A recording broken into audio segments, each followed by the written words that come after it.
Sorry, Mom. It's a classy event. Melissa doesn't want you there. She thinks you're too dramatic. I heard my own son say that, clear as glass.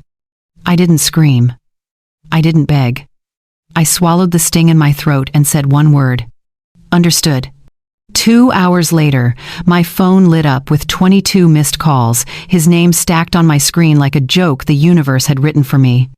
We'll get to that part.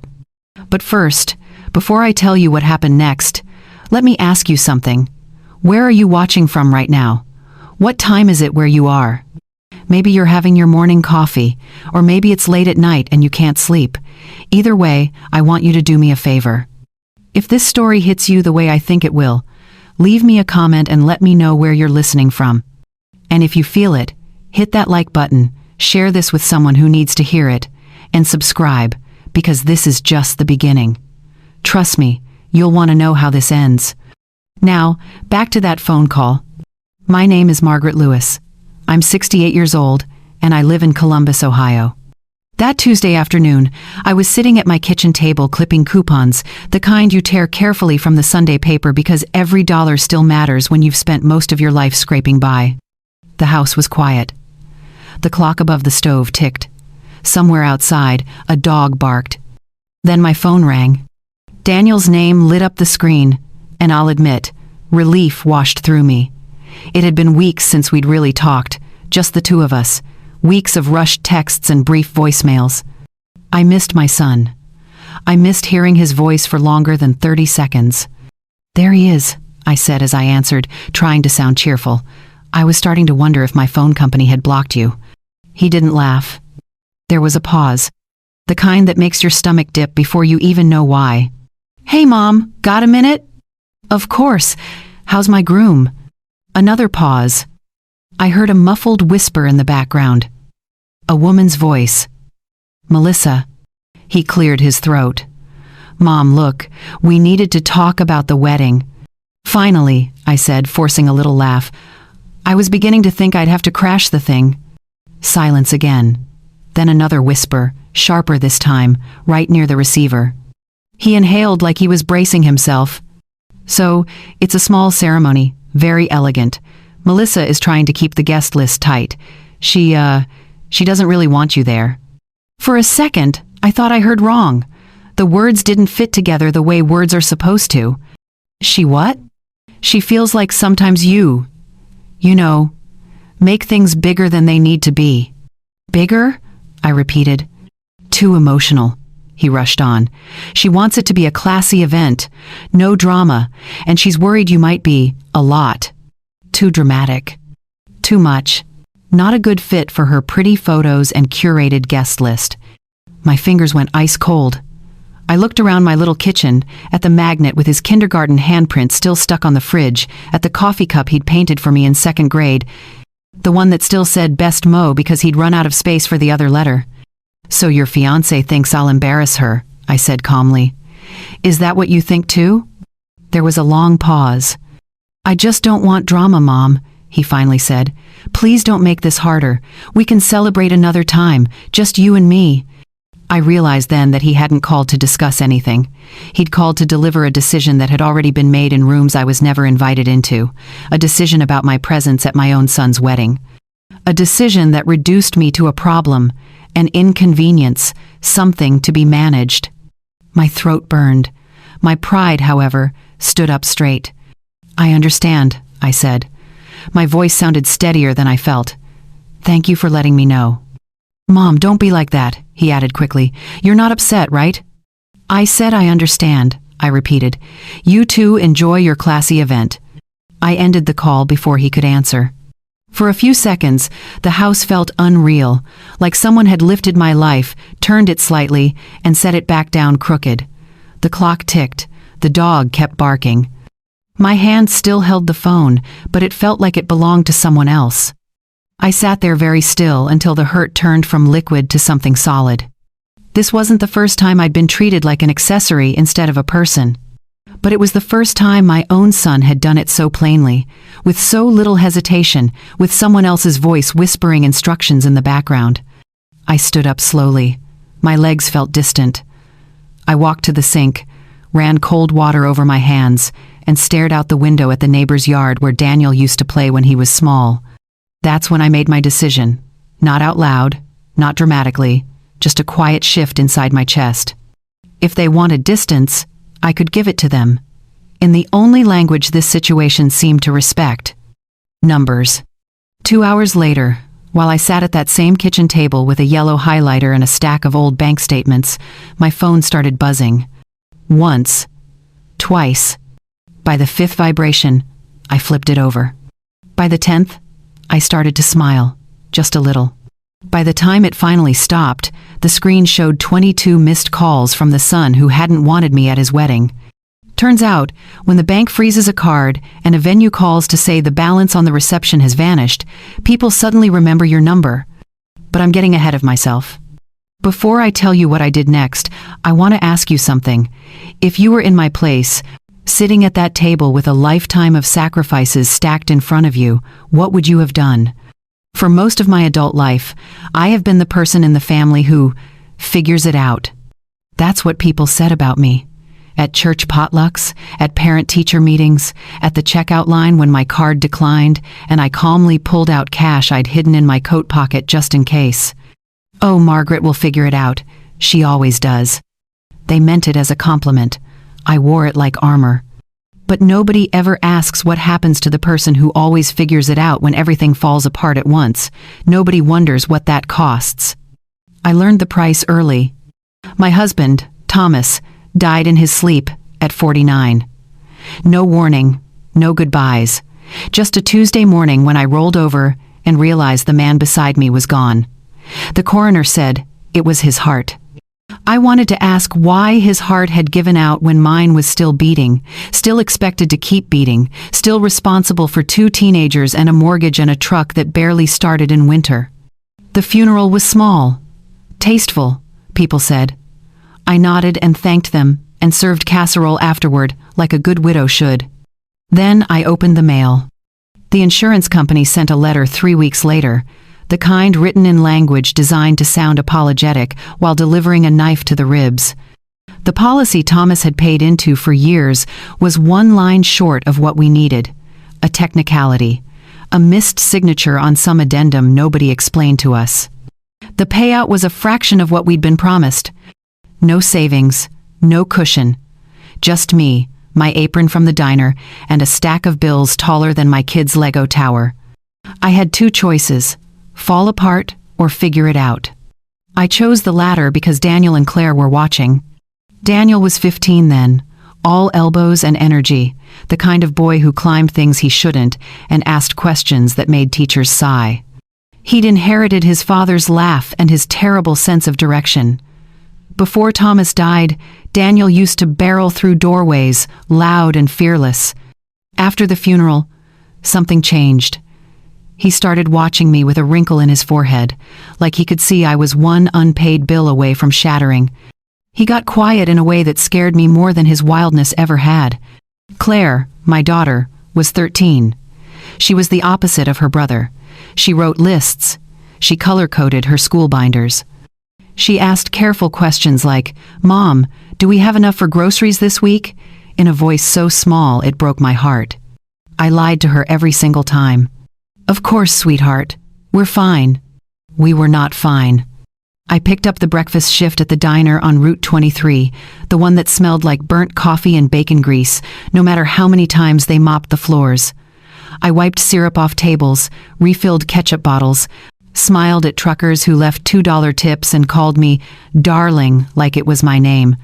Then I came home, checked homework, made dinner, and left again at 9 p.m. to clean offices downtown. I scrubbed toilets in buildings where people made more in a week than I made in 6 months. I vacuumed conference rooms and emptied trash cans and tried not to think about how tired I was, because being tired was a luxury I couldn't afford. I did this for years. I didn't buy myself a new coat for 8 winters straight. The sleeves on my old one shined from wear and smelled faintly of coffee no matter how many times I washed it. But Daniel got new textbooks when his school switched curriculums. He got a rented tux for prom. He got gas money so he could drive to his part-time job without asking me for help. Claire got new shoes when hers wore through. She got the science camp she'd circled in the school flyer. She got birthday parties with cake, even if I baked it myself at midnight after my shift ended. They never knew how close we came to losing the house. They never knew I ate cereal for dinner 4 nights a week so they could have real meals. They never knew I cried in the car between jobs, just long enough to let it out before I drove home and pretended everything was manageable. That's what mothers do, I told myself. We figure it out. When Daniel turned 16, he came home one afternoon with an application to bag groceries at the corner store. He said he wanted to help. He said he'd pay for his own sneakers. I told him I had it covered. I never really did. But I wanted him to believe I did. I wanted both my kids to feel safe in a world that had already taken their father. If that meant I worked myself to the bone, so be it. The college acceptance letter from Ohio State came on a Saturday. Daniel opened it at the kitchen table, read it twice, then hugged me so tight my ribs popped. "I got in, Mom," he whispered, his voice cracking. I actually got in. I held him and felt the weight of what that meant.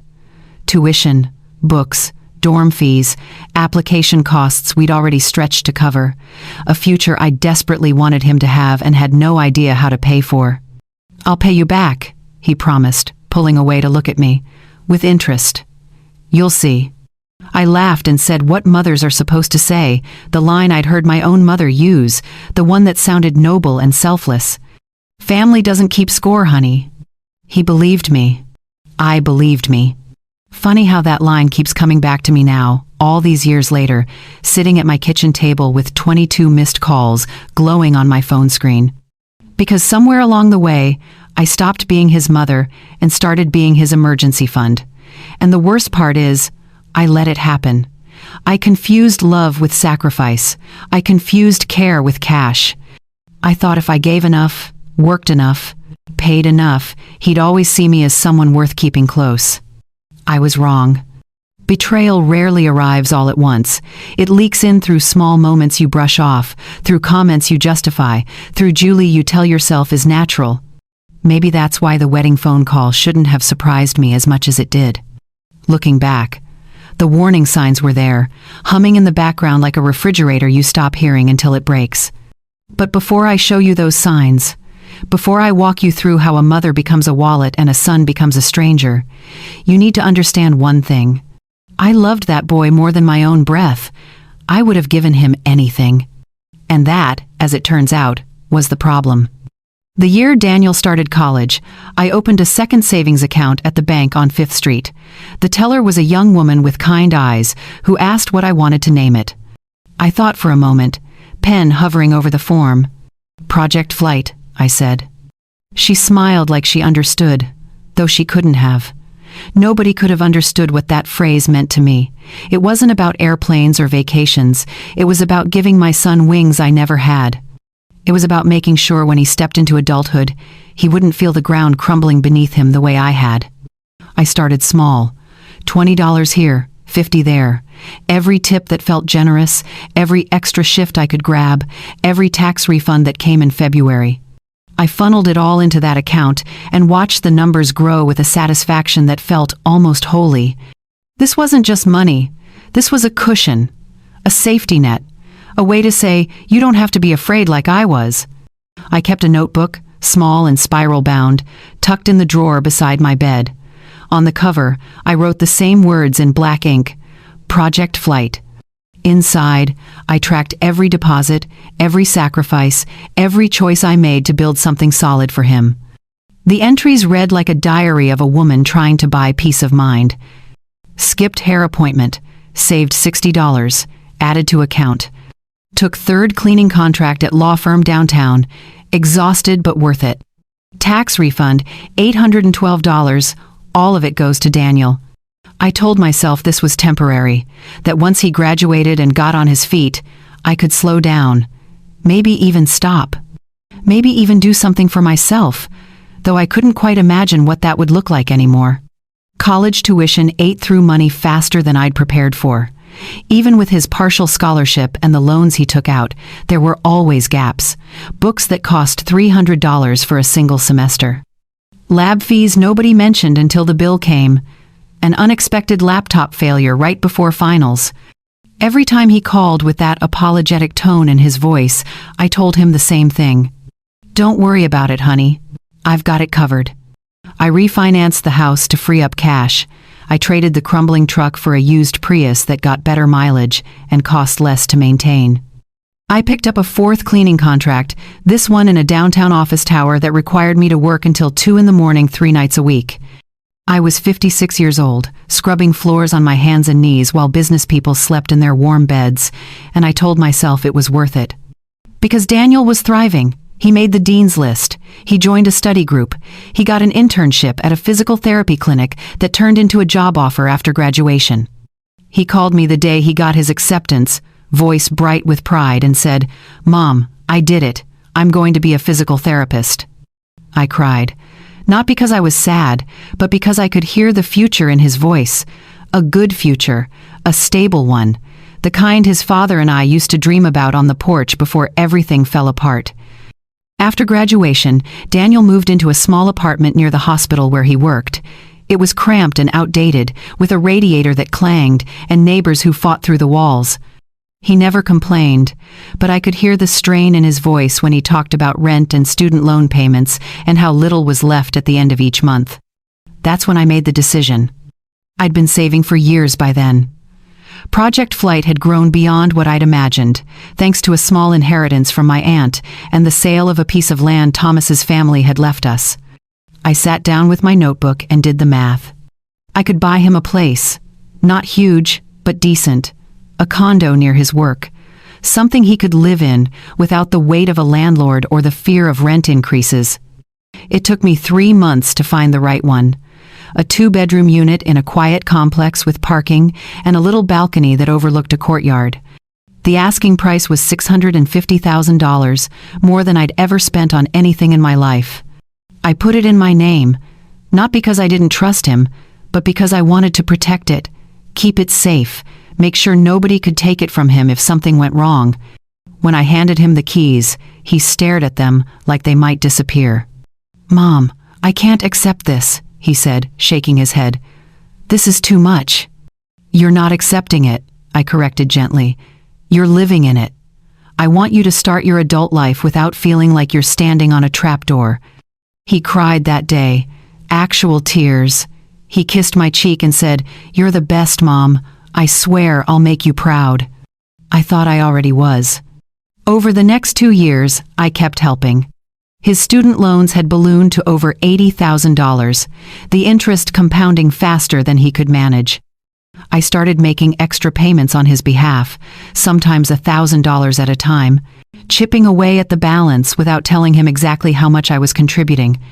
I paid off his car when the transmission failed and he couldn't afford the repair. I covered his health insurance premiums during a gap in his employment. I sent monthly transfers, 200 here, 300 there, just to make sure he had breathing room. My notebook filled with lines. Double shift at diner, sent 500 to Daniel's loan. Cancelled cable, extra 40 a month freed up. Used Christmas bonus to cover his car insurance for the year. I felt proud. Tired, yes, but proud. This was what good mothers did, wasn't it? We sacrificed, we gave, we built futures for our children even when it meant we had none for ourselves. I told myself that one day, when he was older and more settled, he'd look back and understand. He'd see everything I'd done and feel grateful. Maybe he'd even help me the way I'd helped him. "I'll make it up to you one day, Mom," he said again on his 28th birthday when I surprised him with a check to cover the last chunk of his student debt. I clung to those words like a lifeline. One day, he'd see me not as a resource, but as a person who had loved him enough to give everything. One day, he'd remember. But as I sat at my kitchen table years later, staring at 22 missed calls from a son who'd just uninvited me to his wedding, I realized something sharp and cold. One day never comes when you teach people that your love has no limit and no cost. I met her on a Sunday afternoon in early spring, 3 years after I'd handed Daniel the keys to the condo. He'd called the night before, voice bright with that particular kind of excitement that meant something had shifted in his world. "Mom, I want you to meet someone. Can you come by tomorrow? Around 2?" My heart lifted. He wanted me to meet her. That had to mean something good, didn't it? That had to mean I mattered in this part of his life. I showed up 15 minutes early with a homemade lemon pound cake, the kind Daniel used to beg for as a kid. I knocked twice, heard laughter inside, and waited. When the door opened, she was standing there instead of him. Melissa. She was beautiful in that polished, intentional way some women are. Perfect white teeth, hair that fell in waves like she'd just left a salon. She wore jeans that probably cost more than my weekly grocery budget, and a silk blouse the color of champagne. "Margaret, right?" she said, stepping aside to let me in. Her smile was wide but didn't quite reach her eyes. "Danny told me you'd be early. Come in, come in." Danny. Nobody had called him that since elementary school. I stepped into the condo I'd bought, holding my cake like an offering, and found her perched on the kitchen counter, wine glass in hand, like she was posing for a photo nobody was taking. Daniel appeared from the hallway, grinning. "Mom, this is Melissa. Melissa, this is my mom." "We just met," Melissa said smoothly, taking a sip of wine. She looked at me over the rim of the glass. "Danny's told me so much about you, about how you got him this place. That's so generous." She paused on that word, let it hang in the air like something fragile. I set the cake on the counter. "I just wanted my son to have a soft landing." Melissa laughed, light and breezy. "Oh, believe me, you've made it a bit too soft. He's spoiled." She said it like a joke, but her eyes stayed on me, measuring my reaction. Daniel laughed too, that nervous sound people make when they're trying to smooth over a moment that feels sharper than it should. "Mom doesn't spoil me. She just helps out sometimes." "Sometimes?" Melissa raised an eyebrow. "Babe, you literally don't pay rent." The air shifted. I felt it in my chest, that small pull of something uncomfortable, something I couldn't name yet. "Well," I said carefully, I wanted him to focus on building his career without worrying about housing costs. Melissa nodded slowly, like she was considering whether that made sense. "That's really sweet. My parents made me figure everything out on my own. Built character, you know." There it was again. That faint edge beneath the politeness. The suggestion that what I'd done was somehow wrong, or at least questionable. That I'd raised a son who couldn't stand on his own feet. Daniel jumped in quickly. "Your parents also paid for your grad school, babe." She waved a hand dismissively. "That's different. That's an investment in education, not just handing someone a free apartment." I swallowed the sting and smiled. "Would you like some cake? I made it this morning." "Oh, I don't really do gluten," Melissa said, glancing at it. "But that's so thoughtful." The visit lasted an hour.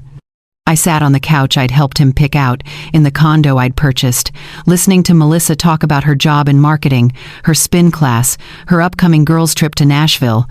She had a way of speaking that made everything sound both impressive and exhausting, like her life was a series of curated moments she was narrating for an invisible audience. Daniel seemed lighter around her. Happier, maybe, or maybe just distracted. When I left, he walked me to the door and hugged me tight. "She's great, right?" he whispered. I wanted to say something honest, something like, "She looked at me like I'm a problem she'll need to solve eventually," but I didn't, because he looked so hopeful, and I didn't want to be the mother who couldn't be happy for her son. "She seems very confident," I said instead. He grinned. "She is. I think you two are going to get along great."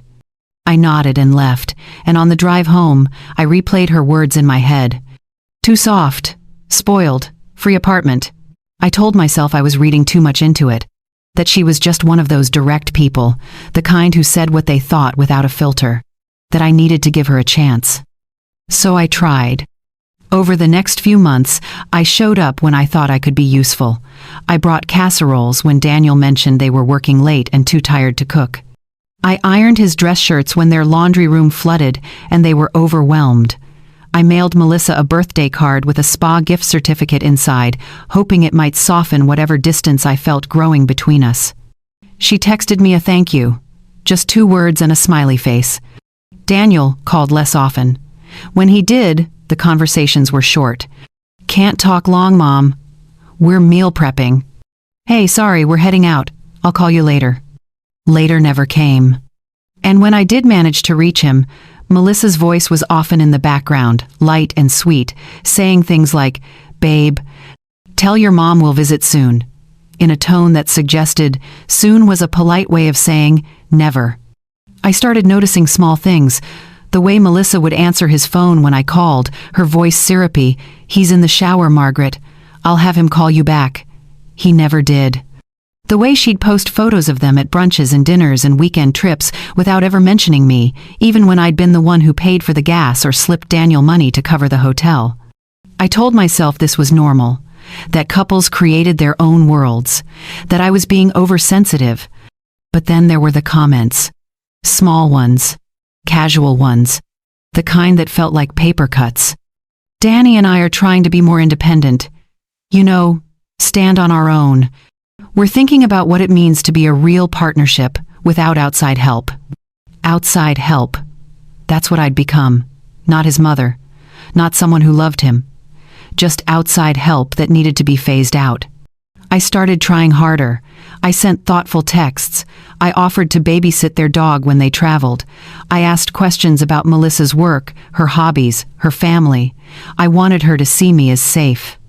As someone who wasn't a threat. But the more I tried, the more I felt like I was being evaluated, judged, measured against some invisible standard. I kept failing. Daniel didn't seem to notice. Or if he did, he didn't say anything. He just floated between us, trying to keep everyone happy, his smile growing thinner each time I saw him. And when the engagement photos appeared online, beautiful and glowing, I realized something that made my stomach turn. I wasn't being pushed out because I'd done something wrong. I was being pushed out because I'd done too much. Because Melissa saw a man who'd been given everything and decided the person who gave it was the problem, not the gift. The shift happened so gradually I almost didn't notice, like watching a sunset. One moment there's light, and the next you're standing in darkness wondering when it got so cold.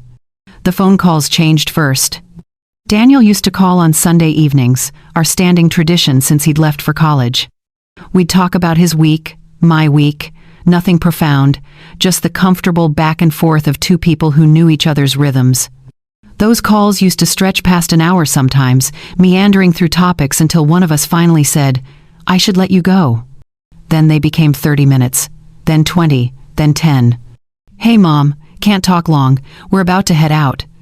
"Sorry, we're in the middle of meal prep, I'll call you back." He never did. And increasingly, when I called him, it wasn't his voice that answered. "Hi Margaret, it's Melissa. Danny's in the shower. He just got home from the gym, totally exhausted. I'll tell him you called. He's grabbing drinks with some friends. Want me to have him call you later?" Her tone was always pleasant, always bright. But there was something underneath it, something firm, like a door closing quietly but deliberately. I started to feel like I needed permission to talk to my own son.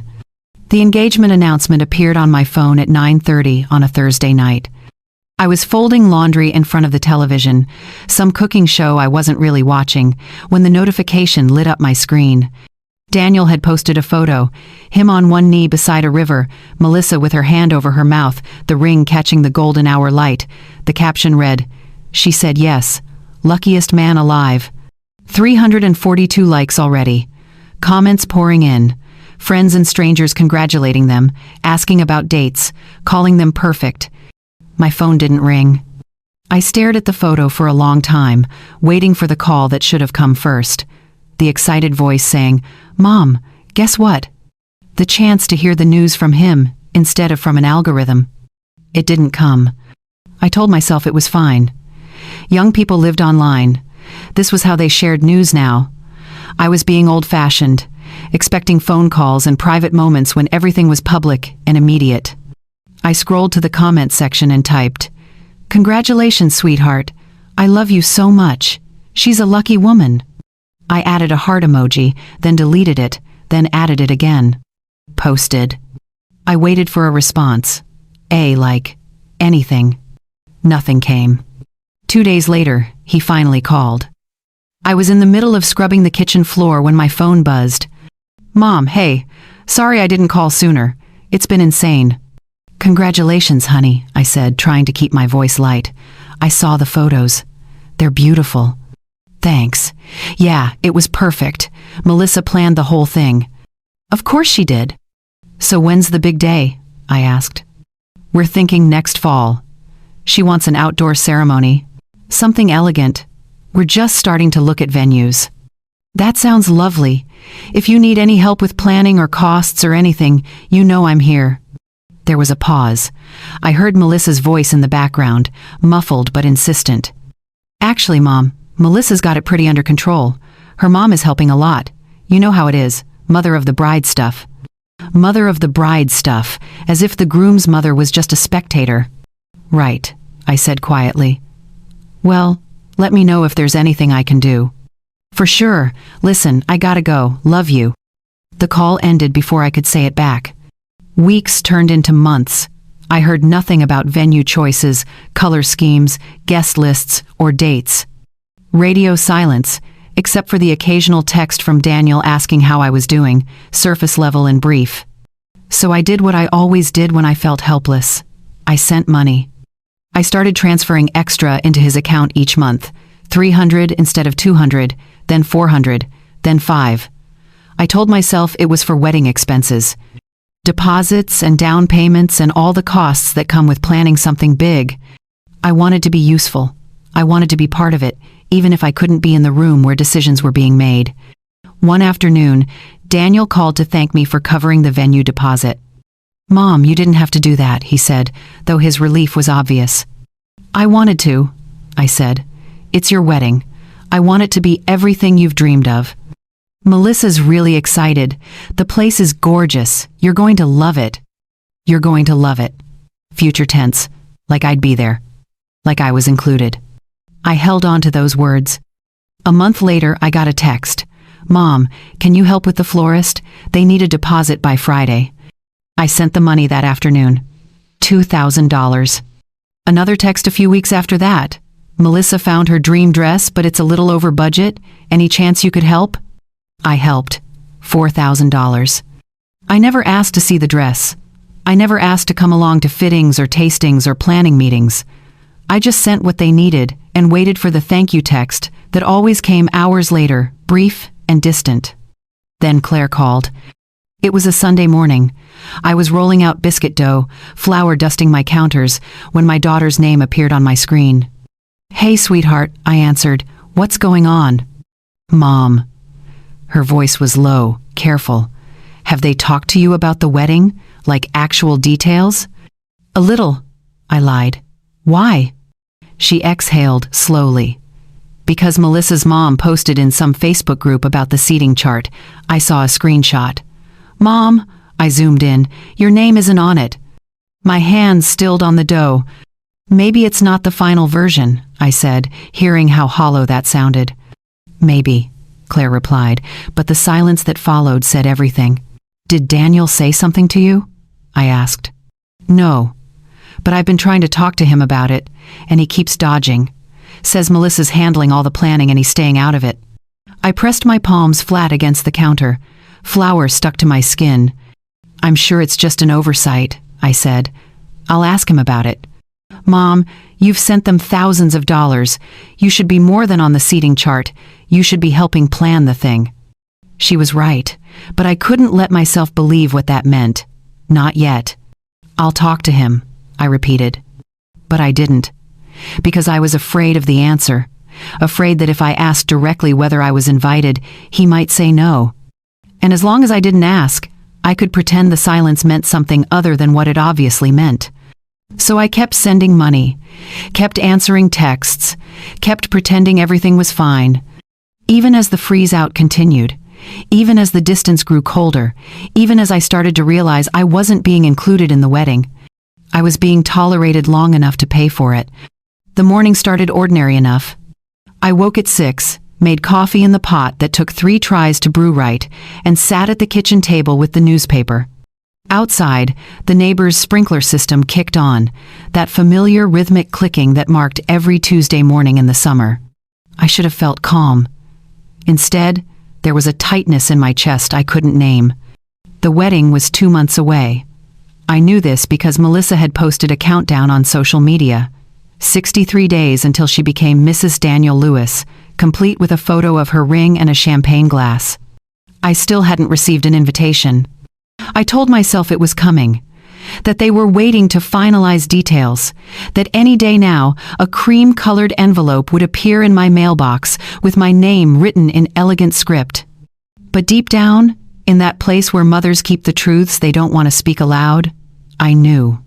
I knew something was wrong. I spent the morning trying to distract myself.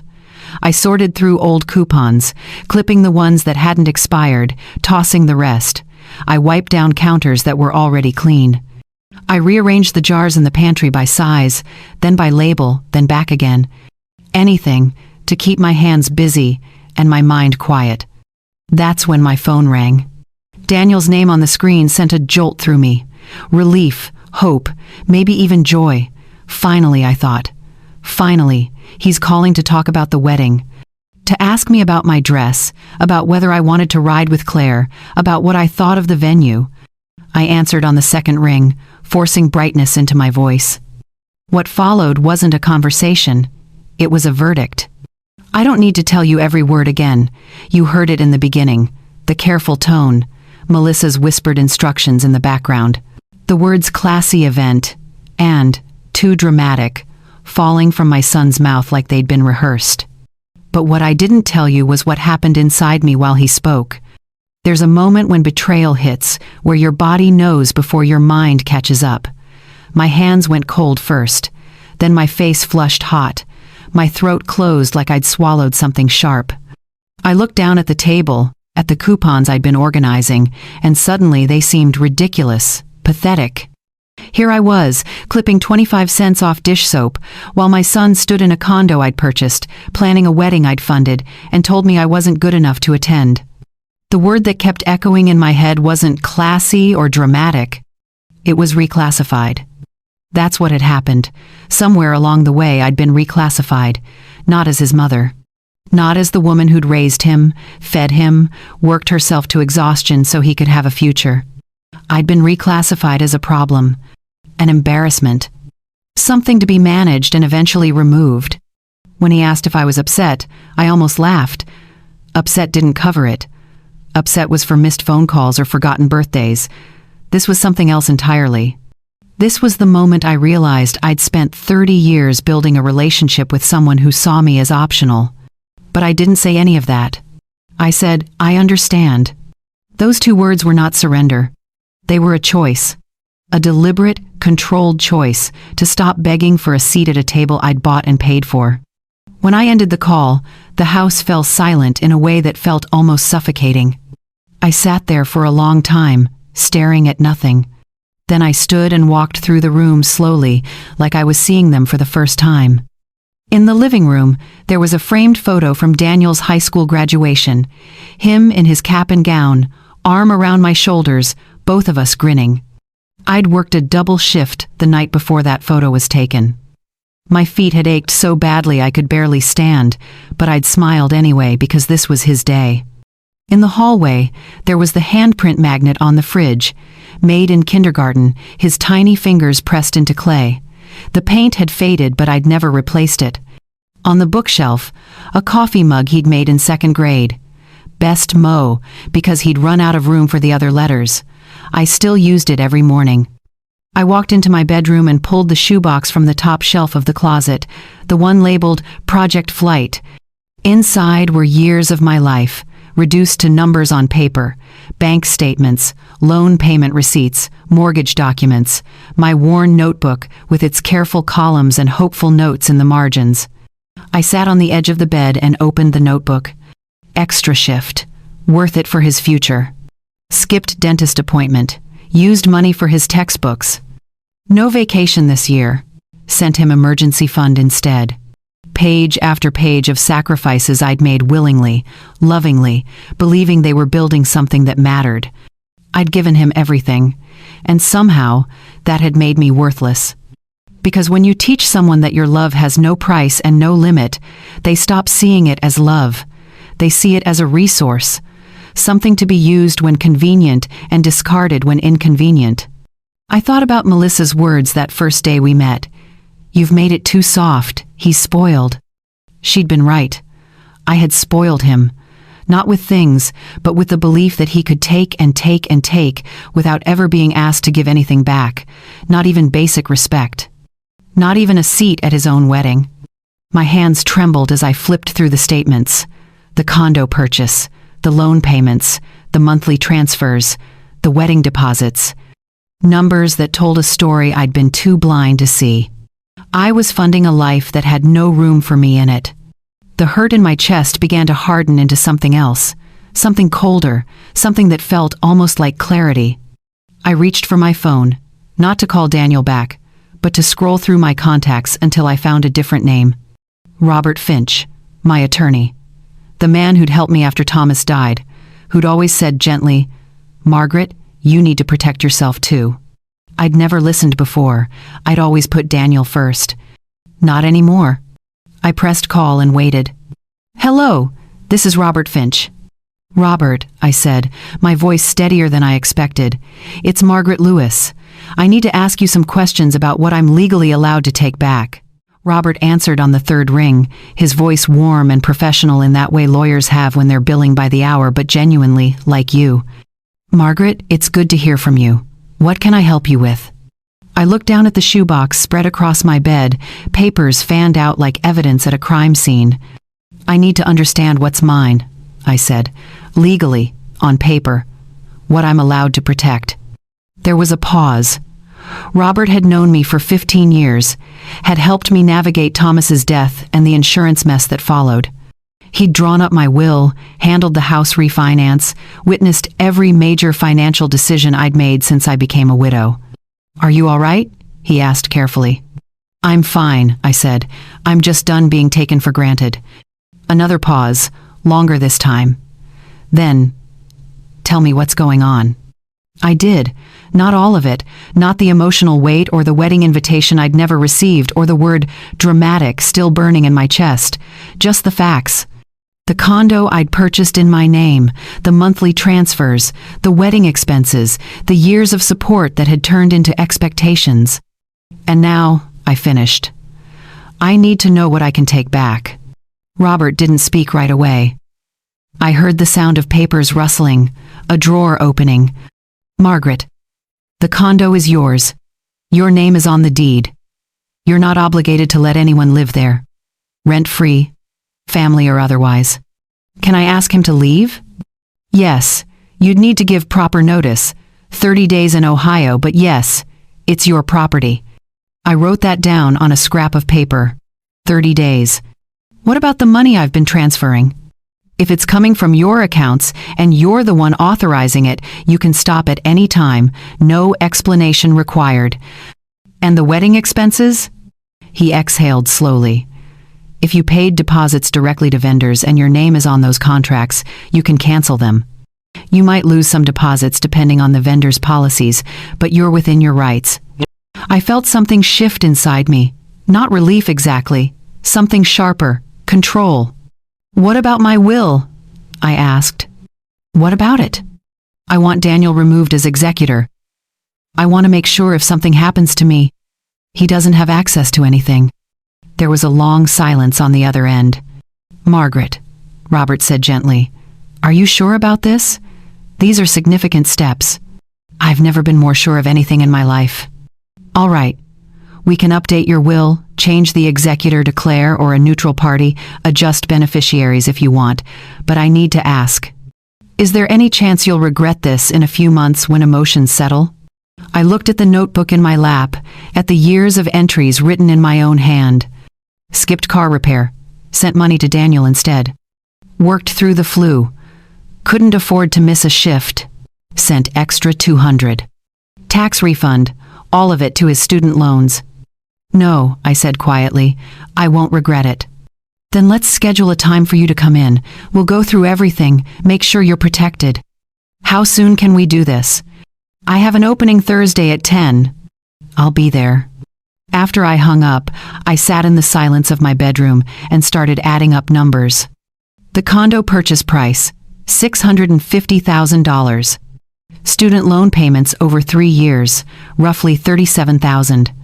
Monthly transfers for 5 years. At least 200 a month, sometimes more. 15,000, conservatively. Emergency payments. Car repairs, medical bills, insurance gaps. Another 8,000. Wedding expenses so far. Venue deposit, dress, florist, catering down payment. 12,000. I wrote it all down in careful columns, double-checking my math, making sure I wasn't exaggerating or misremembering. The total made my stomach turn. $722,000. That was a conservative estimate. It didn't include the meals I'd brought over, the gas money, the small gifts, the birthday checks, the groceries I'd bought when I visited, the furniture I'd helped pay for. $722,000 over the span of his adult life. And for what? So he could stand in a home I'd purchased and tell me I was too dramatic to attend his wedding.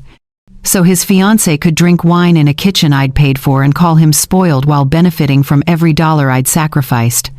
So I could be useful but invisible, valued but not respected. I thought about all the times I'd justified it. That's what mothers do. Family doesn't keep score. He'll understand someday. But family does keep score when one side gives everything and the other takes without gratitude, and mothers aren't supposed to bankroll their own erasure. I closed the notebook and stacked the papers back into the shoebox, but I didn't put it away. I left it on the bed where I could see it, a reminder of what I was no longer willing to give. Then I opened my laptop and logged into my bank account. The automatic transfer to Daniel's account was scheduled for the following week. $250, like clockwork, like breathing. I clicked on it and read the details. Started 3 years ago. Never missed a month. My cursor hovered over the cancel button. One click. That's all it would take. I thought about calling him first, explaining, giving him a chance to apologize, to realize what he'd done, to make this right. But then I remembered his voice on the phone, the ease with which he delivered the news, the lack of hesitation, the way he'd asked me not to make things harder, as if my feelings were an inconvenience he didn't have time for. I clicked cancel. A confirmation screen appeared. Are you sure you want to cancel this recurring transfer? I clicked yes. Then I went through the rest. The shared credit card I'd given him for emergencies that he'd used for dinners and trips. I called the bank and had it deactivated. The savings account I'd set up as a cushion for him. I transferred it back to my primary account. The payment plan I'd set up with the wedding venue. I sent an email requesting cancellation and a refund of whatever portion was eligible. Every click felt like pulling a thread, watching something I'd spent years building slowly come undone. But it didn't feel destructive. It felt like taking myself back. By the time the sun set behind the houses across the street, I had dismantled every financial connection between us. No more automatic support. No more silent contributions. No more being the invisible safety net that nobody appreciated until it disappeared. I made a list of the next steps, things I'd handle in person or with Robert's help, changing the locks, formal eviction notice, updated will, documentation of everything in case he tried to claim I owed him something. I felt tired, bone tired, but also strangely light. For the first time in 30 years, I wasn't carrying anyone but myself. That's when my phone started buzzing. Once, twice, 3 times. I picked it up and saw the notifications flooding in. Declined transaction, declined transaction, declined transaction. Then the calls started. I watched his name appear on my screen. Once, twice, 5 times, 10. I didn't answer. I sat there in the growing darkness, watching the missed call notifications stack up like a tower, and I felt something I hadn't felt in years. Peace. The calls continued through the night. By the time I woke Thursday morning, there were 43 missed calls and a dozen text messages, each one more frantic than the last. Mom, call me back. Something's wrong with the cards. Mom, seriously, this isn't funny. The venue is calling about payment. Why aren't you answering? We need to talk. I deleted them without reading past the first few words. At 9:50, I was sitting in Robert's office with the shoebox on my lap and a cup of coffee going cold in my hand. His office smelled like leather and old books, the kind of place that felt serious and safe at the same time. He spread the documents across his desk, reading glasses perched on his nose. "First things first," he said, looking up at me. "The condo. You want him out?" "Yes. I'll draft a formal notice today. 30 days is the legal requirement in Ohio. After that, if he hasn't vacated, we can pursue eviction, but let's hope it doesn't come to that." "And if he refuses to leave?" Robert's expression was kind but firm. "Then we go through the courts. But Margaret, he has no legal claim to that property. You're well within your rights." He pulled out another form. "Now, your will. Currently, Daniel is listed as executor and primary beneficiary. You want to change that?" "I want Claire as executor, and I want my assets divided differently. 50% to Claire, 30% to a charity of my choosing, 20% to Daniel, but only if I predecease him by natural causes and only after a waiting period." Robert raised an eyebrow but didn't question it. "Conditional inheritance. We can do that. Any specific charities in mind?" "Organizations that help older women facing financial abuse from family members." He nodded slowly, making notes. "Understood. What about the automatic transfers and wedding payments you mentioned?" "Already canceled, but I want documentation of every payment I've made to him or on his behalf for the past 10 years. Everything on record. In case he tries to claim you owe him something?" "Exactly." Robert leaned back in his chair. "Margaret, I've known you a long time. I've never seen you like this." "Like what?" "Certain." I met his eyes. "That's because I've never been certain before. I've always been afraid. Afraid of losing him. Afraid of being a bad mother. Afraid of being selfish. I'm done being afraid." He smiled, a small, sad smile. "Good. Fear makes us do things we regret.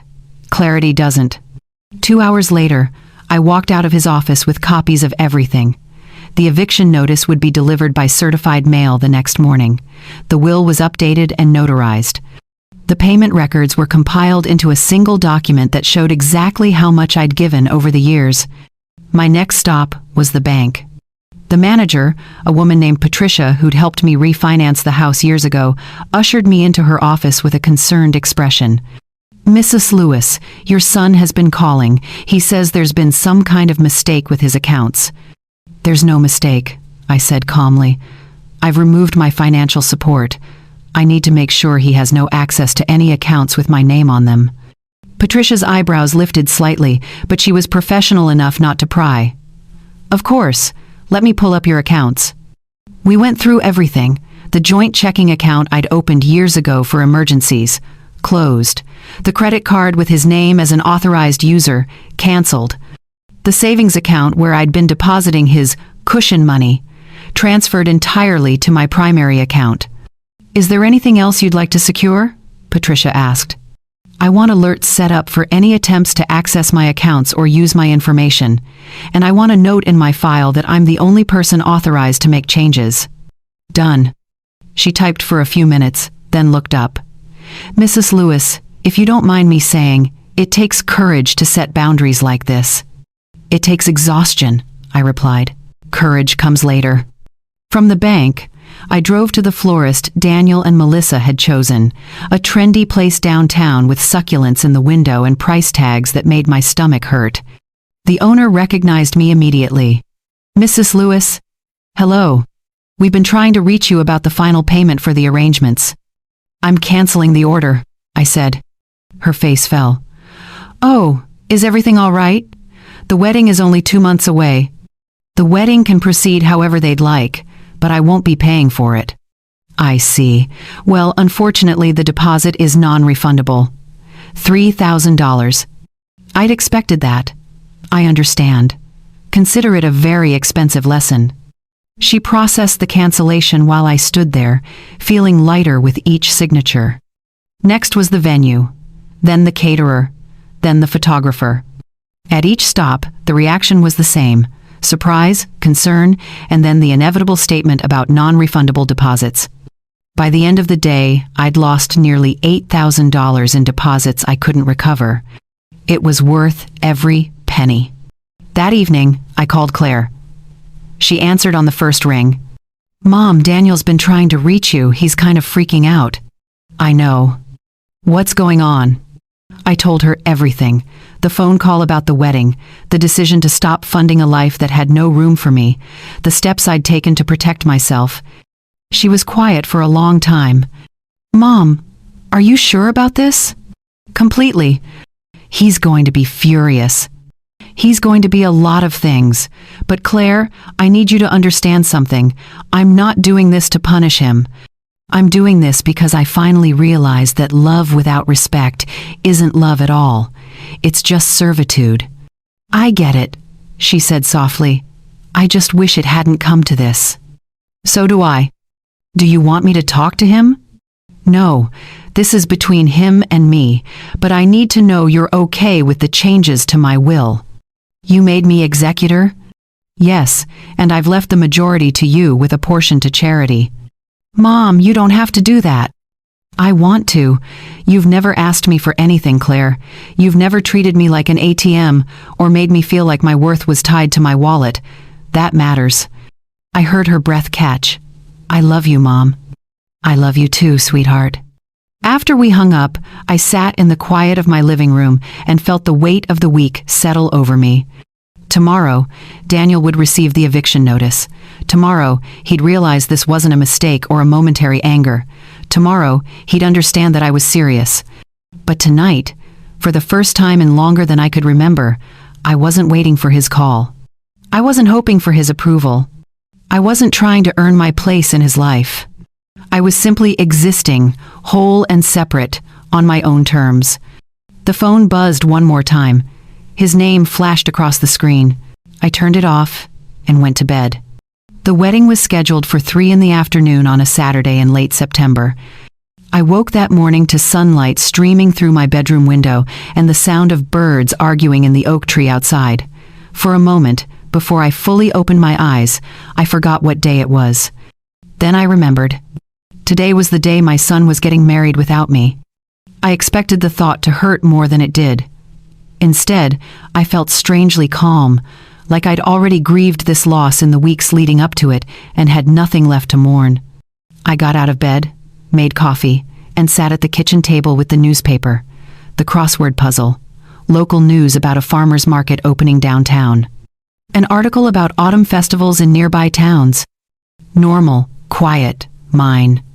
At 9, I called my friend Linda from church and asked if she wanted to catch the early matinee at the theater on Broad Street, some romantic comedy that had decent reviews.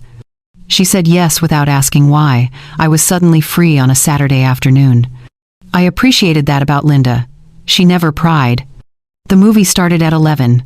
I bought popcorn and a soda, sat in the middle row, and let myself disappear into someone else's story for 2 hours.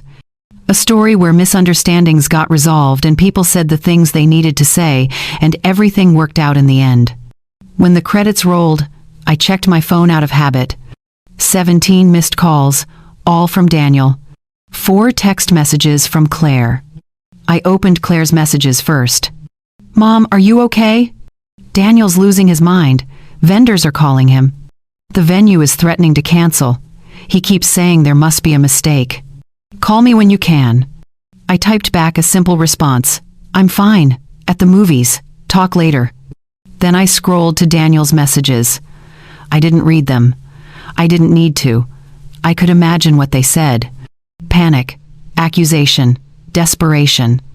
The same tone he'd used when he needed something fixed, needed money transferred, needed his mother to swoop in and save him from the consequences of his own choices. But this time, I wasn't swooping. Linda and I had lunch at a small cafe near the theater. She ordered a salad. I had soup and bread, and we talked about her grandkids and the new pastor at church and whether the library's book club was worth joining. She didn't mention the wedding. If she knew about it, she was kind enough not to ask. My phone buzzed 3 more times during lunch. I turned it face down and focused on my soup.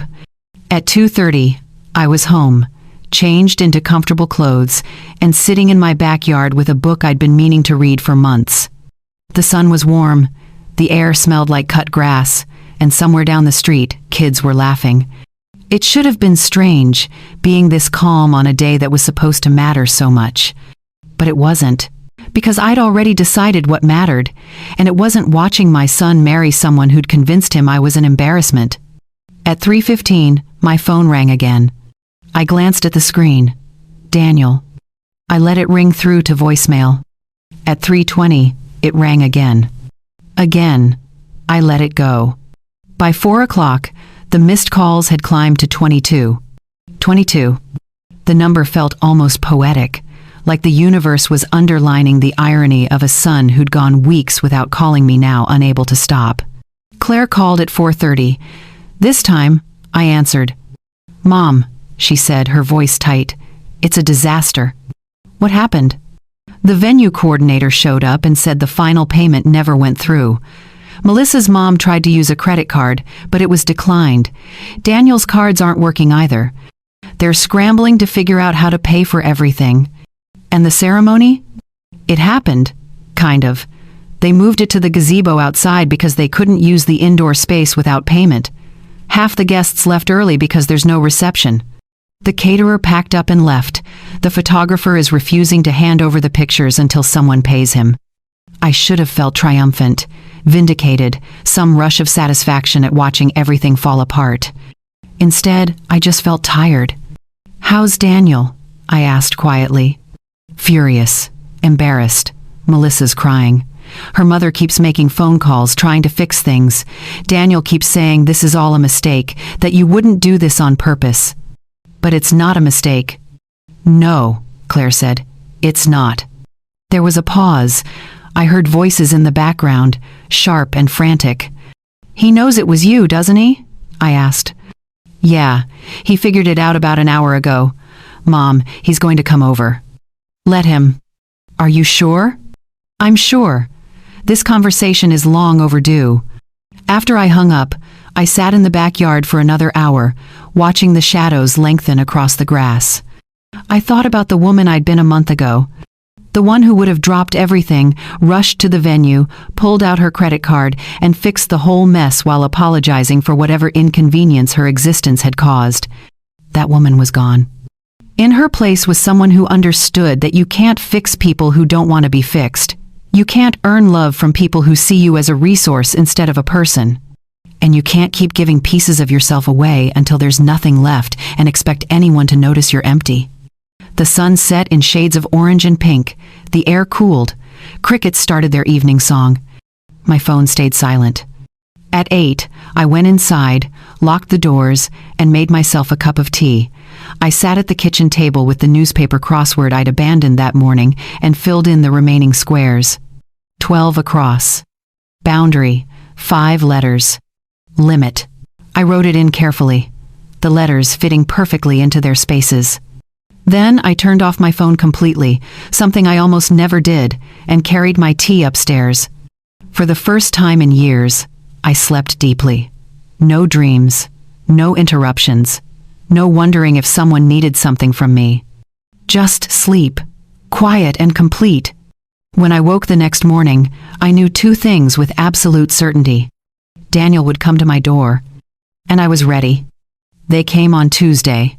I was in the garden, pulling weeds from around the tomato plants I'd neglected all summer, when I heard the car door slam.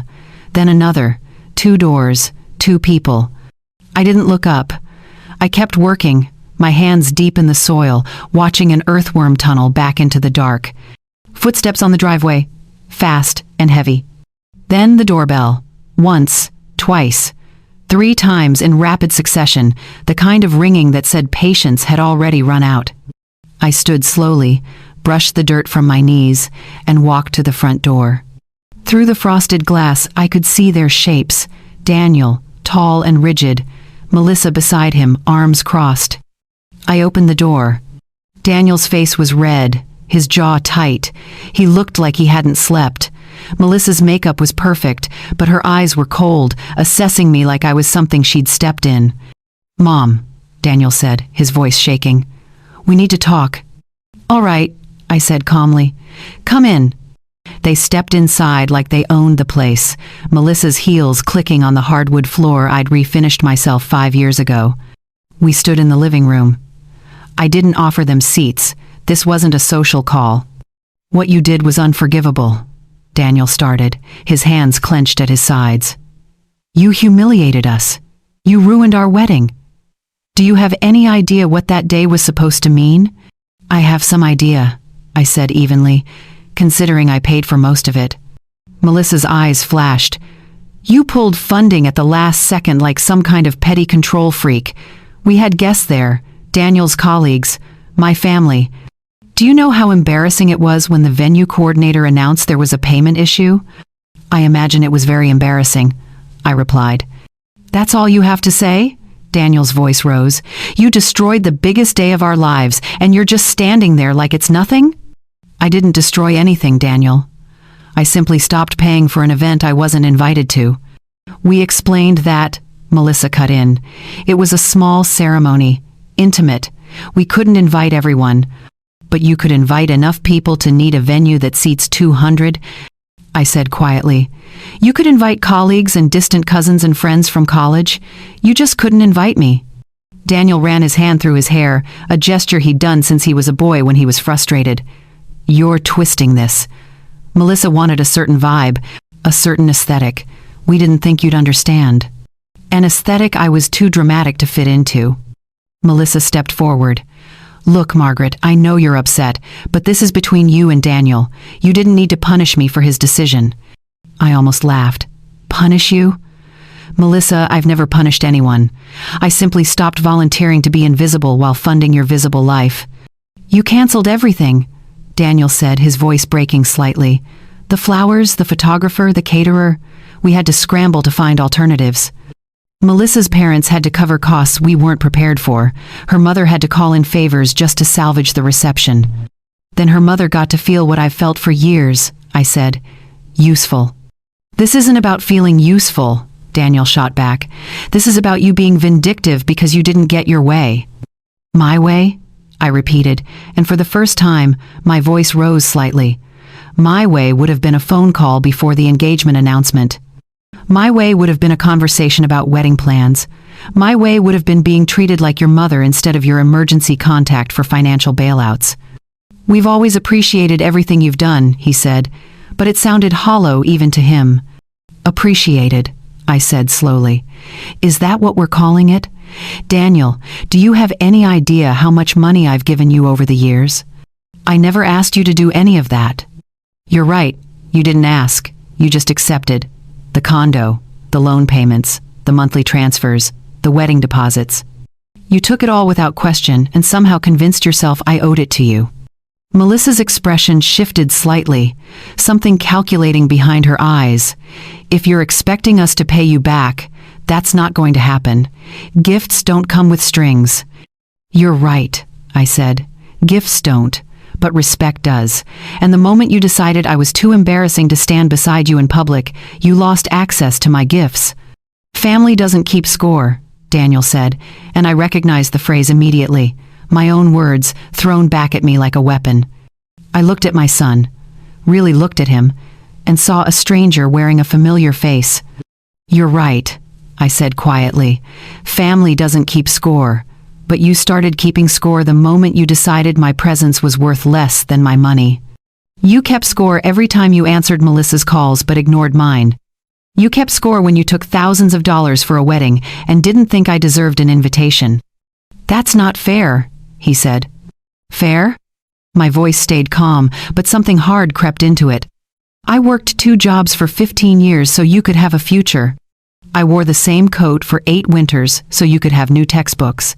I gave you a home, paid your debts, and asked for nothing in return except to be treated like I mattered.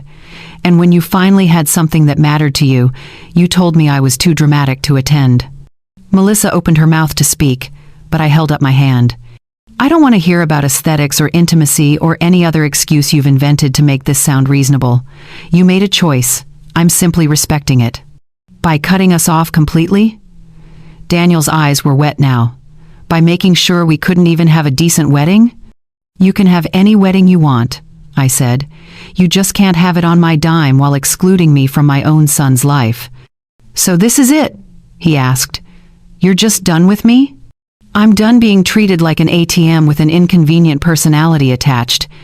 If you want a relationship with me, it starts with respect, Not money, not guilt, respect. Melissa tugged on Daniel's arm. Come on. She's clearly not going to listen to reason. Reason, I repeated softly. Yes, let's talk about reason.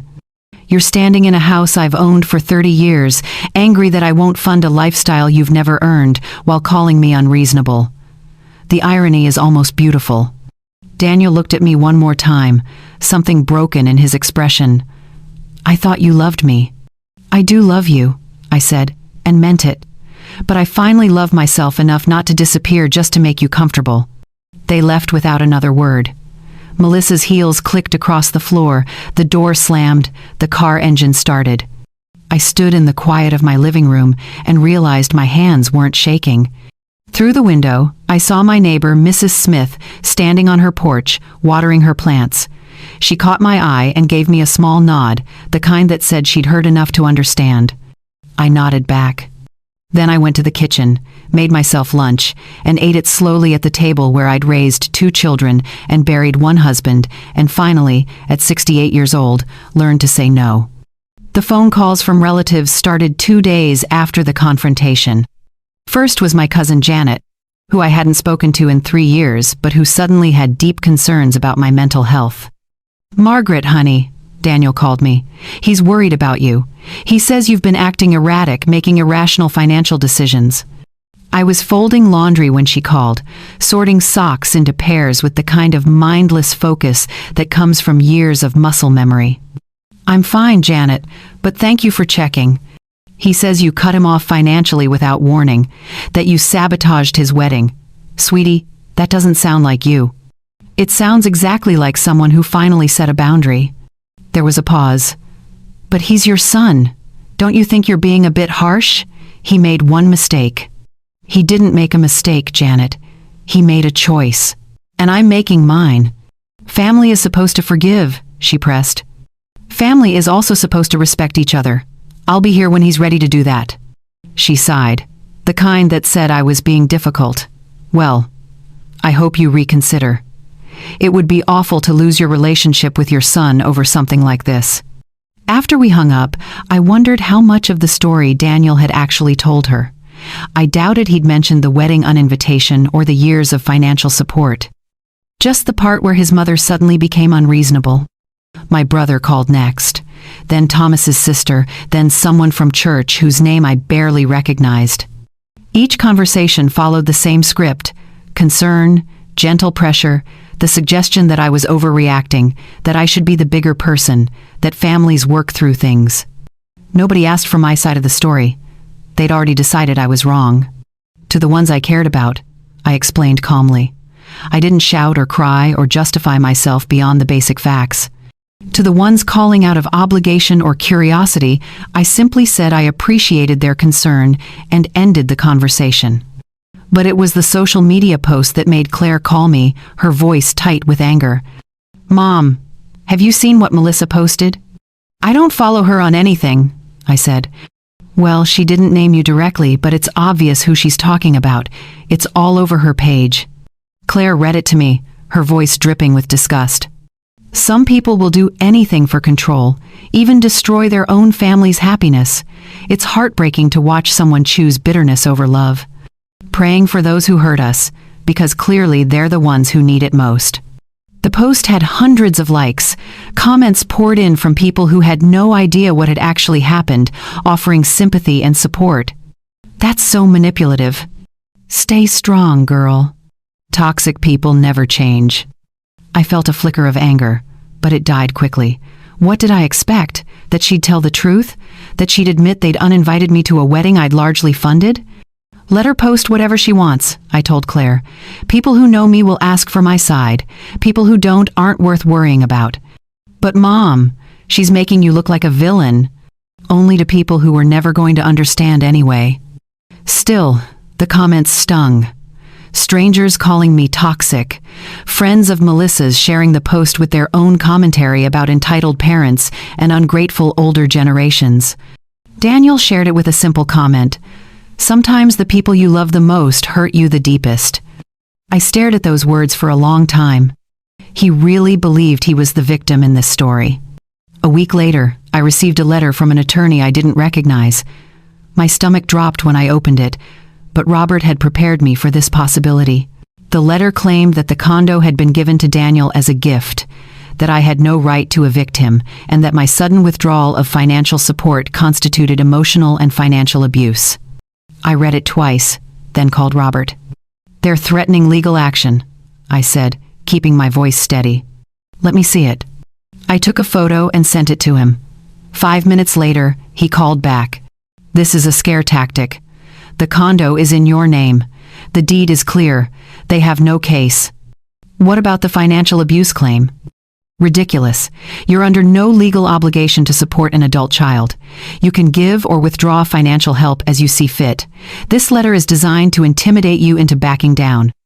"I'm not backing down." "Good. I'll draft a response. We'll make it clear that any further harassment will be met with legal action of our own." When I hung up, I felt a strange mix of relief and sadness. It had come to this. Lawyers and threats and strangers on the internet deciding who was right based on a curated version of events. But I wasn't alone. Claire posted her own response a few days later. Not a long essay, just a simple statement. There are always two sides to every story. Before you judge someone, maybe ask yourself if you know the whole truth. She didn't tag anyone, didn't elaborate, but people started asking questions. One of Daniel's friends, someone I'd met at a graduation party years ago, sent me a private message. "Mrs. Lewis, I don't know what happened between you and Daniel, but I wanted you to know that some of us remember how much you've done for him. Whatever this is, I hope you two work it out. But I also hope he remembers who was there when it mattered." It was a small kindness, but it made my eyes sting. Not everyone had been swayed by the narrative Daniel and Melissa were spinning. The calls from relatives slowed after a few weeks. Either they got tired of trying to change my mind, or they realized I wasn't the hysterical woman Daniel had described. The social media posts continued for a while, vague complaints about betrayal and family drama, but eventually those faded too. What didn't fade was the silence between me and my son. No calls, no texts, no attempts to actually talk about what had happened or why. Just the echo of accusations and the weight of a relationship that felt more broken than I'd ever imagined possible. One evening, as I sat on my back porch watching the fireflies blink in the growing darkness, I thought about what reconciliation would even look like. An apology, certainly, a real one. Not, "I'm sorry you were hurt," but "I'm sorry I hurt you." Accountability, an acknowledgement that what he'd done was wrong, not just inconvenient for me. Changed behavior, proof that he saw me as more than a source of money or convenience. But even if all those things happened, I wasn't sure I could go back to the way things were, because the way things were had nearly destroyed me. I'd spent 30 years being the person who fixed everything, who gave endlessly, who swallowed hurt to keep the peace. I couldn't do that anymore. Not even for my son. Especially not for my son.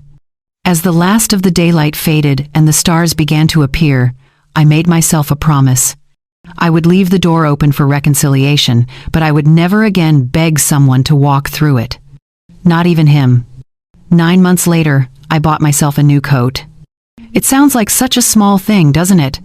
But when I slipped my arms into the sleeves, felt the weight of the wool, saw myself in the dressing room mirror in something that wasn't worn thin at the elbows, I almost cried.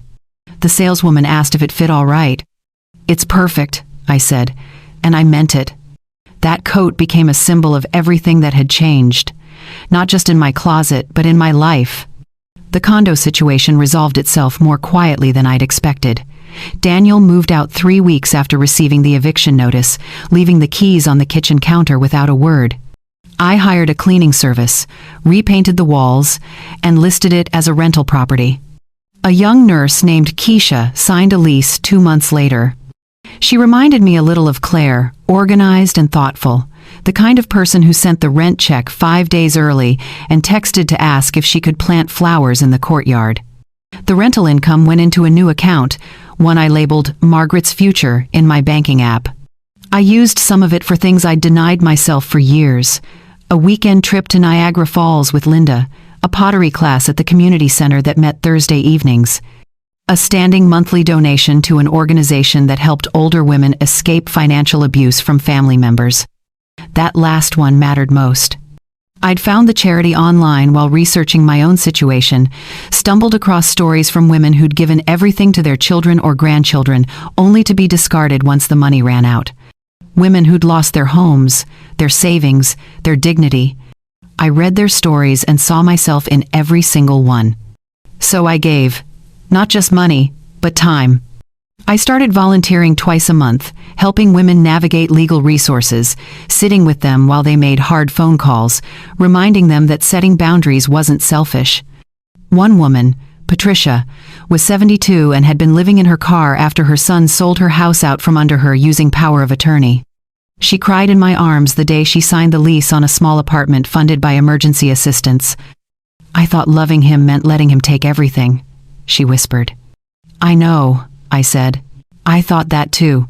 Helping her felt like saving a version of myself I might have become if I hadn't finally said no. My relationship with Claire deepened in ways I hadn't expected. We started having lunch every other Sunday, long conversations that wandered from books to politics to the complicated grief of watching someone you love make choices that hurt you. She never pushed me to reconcile with Daniel. She understood that some fractures don't heal just because time passes. As for Daniel, the silence stretched on. 3 months after the wedding, he sent a single text. "Can we talk?" I responded, "When you're ready to apologize for how you treated me, I'm here." He never replied. 6 months after that, I heard through Claire that he and Melissa were struggling financially. The rental market was tight. Their combined income didn't stretch as far without my monthly contributions. They'd moved to a smaller apartment, sold the car I'd helped him buy, were living a version of adulthood I'd tried so hard to protect him from. Part of me ached for him. The mother in me wanted to fix it, to send money, to make it easier. But the woman I'd become knew better. Struggle wasn't cruelty. It was education. And he needed to learn what I'd known my whole life. That security isn't given. It's built. And you can't build anything real on someone else's sacrifice. I thought about that first phone call often. The way his voice had sounded when he told me I wasn't invited. The word dramatic echoing in my kitchen. The 22 missed calls that had piled up hours later when he'd realized what my absence actually cost. That moment had been a gift, even though it hadn't felt like one. It had forced me to see what I'd been avoiding for years. That I'd confused love with transaction, that I'd taught him my worth was measured in dollars, not dignity. That I'd given so much of myself away there was almost nothing left. But here's what I learned in those 9 months of silence and rebuilding. You can love someone and still refuse to let them destroy you. You can grieve a relationship without regretting the boundaries that ended it. You can be a good mother without being an endless well of resources. And you can start over at 68 with nothing but your name and your self-respect and build something worth living. I wasn't rich. The rental income helped, but I still worked part-time at the library, still clipped coupons, still watched my budget carefully. The difference was, now I was doing it for me. I bought a small television for my bedroom, subscribed to a streaming service, took myself to dinner on my birthday and ordered dessert without checking the price. I planted a garden that grew more than I could eat and gave vegetables to my neighbors. I joined the book club at church. I said yes to invitations I used to decline because I was too tired or too worried about money. I lived, not extravagantly, not recklessly, but fully, as myself, without apology. One afternoon in early spring, almost a year after that devastating phone call, I was sitting on my porch with a cup of tea when Mrs. Smith from next door came over. "Margaret, I've been meaning to tell you something," she said, settling into the chair beside me. "What's that?" "You look different. Lighter, somehow." I thought about that for a moment. "I feel lighter." "Good," she said. "You deserve it. I watched you carry the weight of that boy for years. I'm glad you finally put it down." We sat in comfortable silence, watching the neighborhood kids ride bikes in the street, their laughter floating on the warm air. I thought about what advice I'd give to someone in my position a year ago. Someone sitting at a kitchen table, heartbroken, wondering if setting boundaries made them a bad mother. I'd tell them this: Love cannot be proven with receipts. Parents are not ATMs with inconvenient emotions attached. And if someone treats you like an accessory while taking everything you have, at some point, you have to stop paying the bill. Not out of spite, not out of revenge, but out of the simple recognition that you matter too, that your life has value beyond what you can provide. That being needed is not the same as being loved. I don't know if Daniel and I will ever repair what broke between us. Some days I hope we will, other days I accept that we might not. But either way, I'm going to be okay. Because I finally learned the lesson I'd been trying to teach him his whole life. How to stand on your own 2 feet. So before I go, I want to ask you the same thing I asked at the beginning of this story. If someone you love treats you like you're only valuable when you're useful, when you're paying, when you're quiet and convenient, at what point do you finally stop funding your own erasure? Think about that. And if this story meant something to you, if you felt it in your chest the way I felt it in mine, leave me a comment. Tell me where you're watching from. Tell me if you've ever had to choose between being loved and being respected. Hit that like button. Share this with someone who needs to hear it. And subscribe. Because every one of us has a story about the moment we finally chose ourselves. This was mine. My name is Margaret Lewis. I'm 68 years old. I live in Columbus, Ohio. And I'm not anyone's backup plan anymore.